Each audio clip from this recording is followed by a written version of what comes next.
এই মুঠো করে কি দিচ্ছিস রে? আগে চিনি। এত চিনি? রান্নার স্বাদের জন্য তো একটু দিতেই হবে। স্বাদের জন্য? স্বাদের জন্য মুঠো ভর্তি করে নুন দে, চিনি দিবি 1 চিমটে।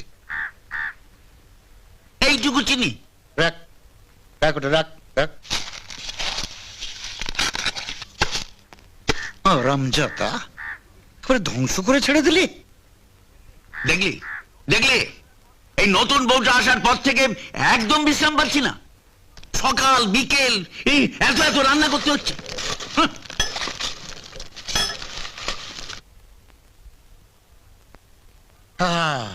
আমার মা লক্ষ্মীর ভোগ যাচ্ছে। আহা, এসো মা লক্ষ্মী, বসো মা লক্ষ্মী আমার ঘরে, খাও মা লক্ষ্মী প্রাণটি ভরে। এসো মা লক্ষ্মী, বসো মা লক্ষ্মী, বসো মা লক্ষ্মী আমার ঘরে, খাও মা লক্ষ্মী প্রাণটি ভরে। এসো মা লক্ষ্মী, বসো মা লক্ষ্মী, খাও মা লক্ষ্মী প্রাণটি ভরে। এসো মা লক্ষ্মী, বসো মা যা যা যা যা যা, খাও খাও মা। নিজের চোখে আজ মা লক্ষ্মীর খাওয়া দেখে ধন্য ওই মা। খাও। সর্বনাশ হয়েছে, বাবা পূর্ণিমার খাওয়া দেখার জন্য ঘরের মধ্যে রয়ে গেছে। ও নিয়ে তুমি চিন্তা করো না, অজয় ঠিক ম্যানেজ করে নেবে। কি গো বাবা, দাঁড়িয়ে রইলে কেন? বাইরে চলো, ওকে খেতে দাও। আমি যাবো না, আমি ওর খাওয়া দেখবো। তুমি কি পাগল হয়ে গেছো? ঠাকুর কখনো মানুষের সামনে খায়? ঠাকুর? আচ্ছা তুমি বলো না, ঠাকুর ছাড়া কোনো মানুষ একা এতটা খাবার খেতে পারে? ঠাকুর?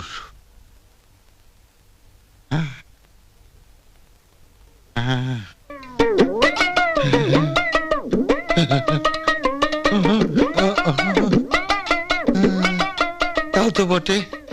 সকালে দেখ 12 plate omelette, 12 plate toast, 12 glass দুধ একাই খেলো। খেয়ে এখনো দেখ কিরকম সোজা বসে আছে। চলো চলো, বড্ড খিদে পেয়ে গেছে। খিদে পেয়ে গেছে? হ্যাঁ। কি এই যে হলি তোরা সব অনশন ধর্মঘট করবি? আমার খিদের কথা বলছি না, পূর্ণিমার খিদে পেয়ে গেছে। তাই বল? হ্যাঁ। আমি তো ভয় পেয়ে গেছিলাম। তোরা আবার হুট করে অনশনটা প্রত্যাহার করে নিস না যেন। আরে না না, এইভাবে চলতে থাকলে আমরা বছরের পর বছর অনশন করব। এইভাবে চললে মানে? মানে মানে পূর্ণিমা খাওয়া দাওয়ার পর যখন ঢেকুর তুলে বলে আমার খিদে গেছে, সবার খিদে যাক, হ্যাঁ। ব্যাস অমনি আমাদের সবার খিদে চলে যায়। কিন্তু আমার খিদে তো যায় না। তুমি আরো কয়েকদিন পূর্ণিমাকে তুষ্ট করো, হ্যাঁ। দেখবে তোমার খিদেও চলে যাবে। যাবে? হ্যাঁ, চলো চল চল চলো চল চল চল চল চল যাই।